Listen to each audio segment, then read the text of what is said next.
Episode kedua. Setahun berlalu dan ketampanan sang bayi berubah menjadi kesempurnaan. Ia tumbuh menjadi seorang anak yang ceria dan aktif. Tahun demi tahun, bagai setangkai mawar yang dirawat dengan hati-hati di sebuah taman bunga. Menjelang akhir usianya yang ketujuh, ciri-ciri kedewasaan mulai tampak. Siapapun yang melihatnya, bahkan dari kejauhan sekalipun, pasti akan mendoakannya. Ketika dekade pertama dalam hidupnya telah berlalu, semua orang mengisahkan ketampanannya, seolah mereka sedang menceritakan kembali dongeng masa lalu. Karena menyadari perlunya pendidikan bagi sang anak, Sayyid memperkerjakan seorang terpelajar yang sangat terkenal sebagai guru. Pria ini menjadi kepercayaan banyak orang untuk mengajar keturunan seluruh bangsawan Arab agar mereka mendapatkan kebijaksanaan serta keahlian yang dibutuhkan untuk hidup di daerah gurun. Meskipun anak-anak ini takut pada guru mereka, namun mereka menyadari bahwa inilah saatnya mereka meletakkan seluruh mainan dan mulai membaca buku-buku pelajaran mereka dengan sungguh-sungguh. Qais adalah anak yang rajin dan antusias menerima pelajaran. Ia tak membutuhkan waktu lama untuk dapat mengalahkan teman-temannya dalam setiap mata pelajaran dan membuktikan bahwa ia adalah siswa terbaik yang pernah diajar oleh gurunya. Ia paling unggul dalam pelajaran membaca dan menulis. Begitu ia berbicara, entah dalam bentuk debat atau percakapan sederhana, bibirnya selalu melontarkan kalimat-kalimat bijak. Dan sangatlah menyenangkan mendengarnya berbicara. Namun tiba-tiba terjadilah sesuatu di luar dugaan. Teman-teman sekelas Qais merupakan keturunan bangsawan dari suku-suku yang berbeda, termasuk juga teman-teman perempuannya. Suatu hari, seorang gadis bergabung dalam kelasnya. Gadis itu memiliki kecantikan yang luar biasa, yang membuat Qais dan anak-anak lelaki lainnya langsung terpukau. Gadis itu bernama Laila. Diambil kata Arab Lail yang berarti malam.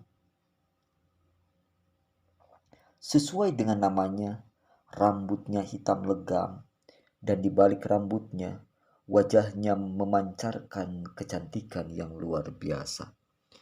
Matanya berwarna gelap, dalam dan bersinar, bak mata rusa. Dan hanya dengan satu kejapan bulu matanya, ia dapat meruntuhkan dunia. Bibir mungilnya hanya terbuka untuk mengucapkan kata-kata manis. Dan ketika yang lainnya membalas perkataannya, entah dengan kata-kata maupun senyuman, ia akan terlihat malu-malu. Kedua pipinya akan merona merah, seolah-olah mawar merah bermekaran pada pipinya yang berwarna putih susu. Bahkan hati yang sedingin es pun akan meleleh tatkala memandang keindahan gadis ini. Namun, perasaan Qais muda jauh lebih dalam dibandingkan dengan teman-temannya. Ia telah tenggelam dalam lautan cinta, bahkan sebelum ia mengenal arti cinta yang sesungguhnya. Ia telah memberikan hatinya kepada sang gadis, bahkan sebelum ia menyadari apa sebenarnya yang ia berikan. Namun Qais tidak sendirian, karena Layla pun merasakan hal yang sama. Api telah menyala dalam kedua hati mereka, dan api itu saling menerangi satu sama lain. Apakah yang mereka lakukan untuk memadamkan nyala api itu? Tidak, mereka tidak memadamkan nyala api tersebut. Mereka hanyalah anak-anak, dan anak-anak hanya dapat menerima apa yang mendatangi mereka tanpa banyak bertanya. Cinta ibarat sang pembawa anggur yang menuangkan minuman di gelas-gelas hingga meluap. Dan anak-anak itu pun meminum apapun yang dituangkan untuk mereka. Dan tentu saja hal itu membuat mereka mabuk kepayang, karena mereka tak menyadari betapa kuatnya minuman itu. Rasa mabuk yang pertama kali dialami selalu menjadi yang terhebat. Jatuh yang mereka rasakan untuk pertama kali selalu menjadi pengalaman yang terberat.